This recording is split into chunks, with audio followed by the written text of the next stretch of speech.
So what I do is I try to get to know a little bit of their music other than the piece I'm playing. So in the case of Boccherini, it's easier because he's prolific composer for the cello and he's just really important for all cellists.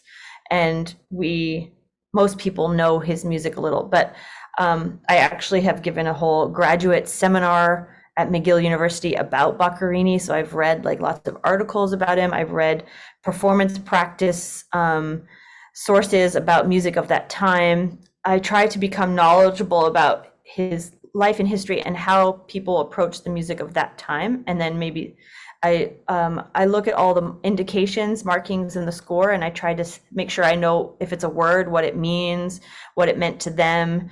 I try to understand to make sure that I'm not that I'm speaking the language of that composer, that all the things on the page make sense to me.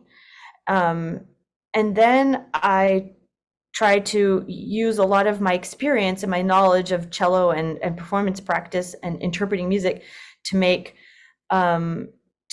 beautiful phrases, to make it very rhetorical. I try to go through and map out the phrases like this is a statement and this is a response, or this is a statement and this is the reinforcement, or this is a question and answer, or this is has this structure, to try to understand the structure of the piece so that I'm not just playing note, note, note, note, note, but they have a meaning, and then that helps me create direction so that I'm not kind of lost in a haze of notes, but there's direction in the music, which is really important because often it sounds bad if it's too static.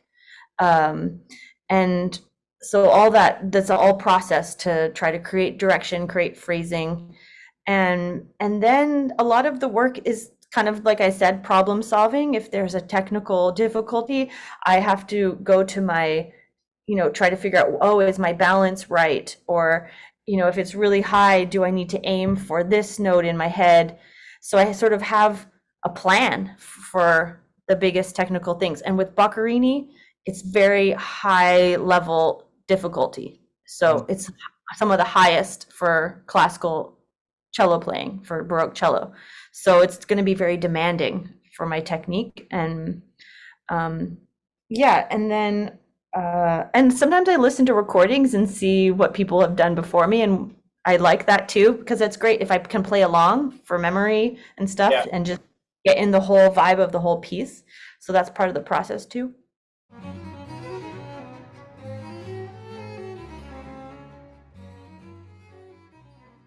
With Boccherini, I think he's actually one of my absolute favorite composers. I find his music is full of a kind of charm that's not just for wit's sake, but it's like a charm that is comforting and kind of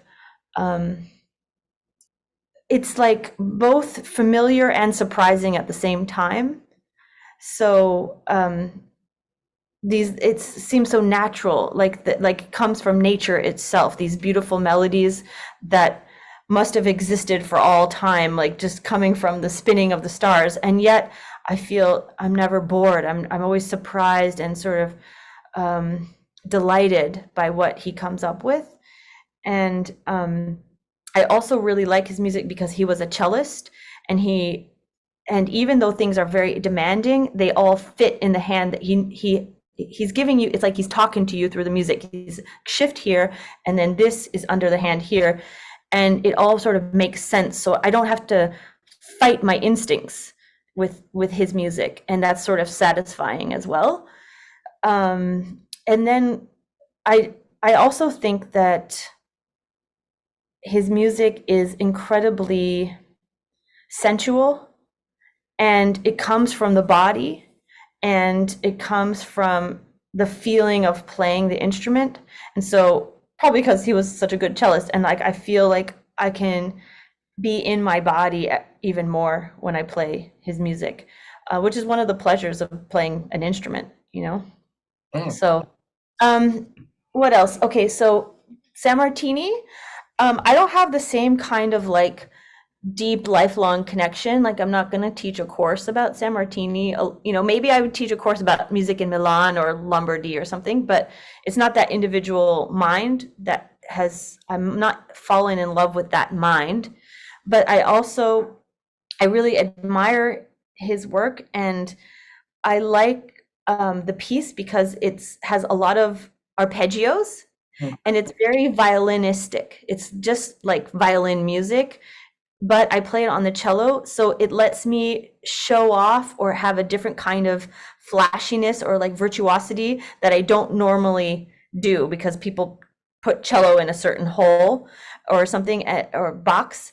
And so I feel like I get to be like a different personality for a while.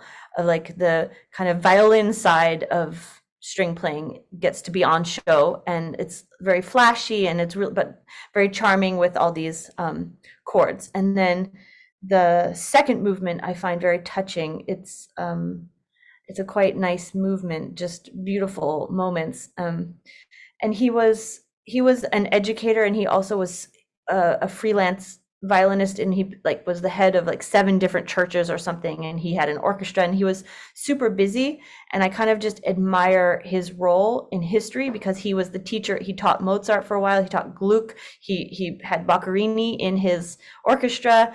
And like I think if he's one of these figures that is less not recognized enough. Like if you could draw a lot of lines, J.C. Bach, the youngest son of Bach, was his student and went there to work. So there's a lot of people more famous than him who actually took a lot from him.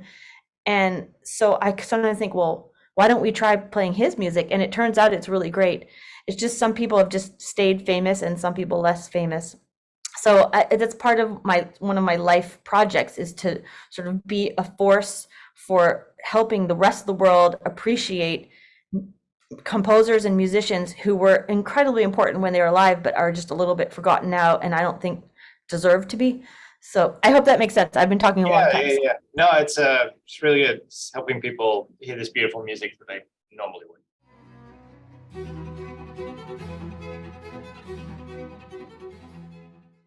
That music has built-in space for me, which is one of the huge attractions for me to Baroque music, is that it's not finished without me. I have to add my interpretation, or it doesn't make any sense. What's on the page is just simply not enough to even bring it to life. I have to have more dynamics. I have to have understand the phrasings. I have to choose my fingerings, and there are many different possible options as well. So the fact that there's so much space for me, it makes it attractive to me, because I can't really ruin it. I can only make it better and make it come more alive. So that's essential to Baroque music. And later music, it's wonderful too, but a lot of modern music, it's every little detail is written in, and there's just it's a different process. I love it too, but it has a different kind of room for the interpretation. If I don't add any ornaments, if I don't make variety, the music will suffer so much in the Baroque music. Whereas if I don't really change the dynamics or the notes with the modern piece, it's fine. In fact, they might prefer that. So I hope that makes sense.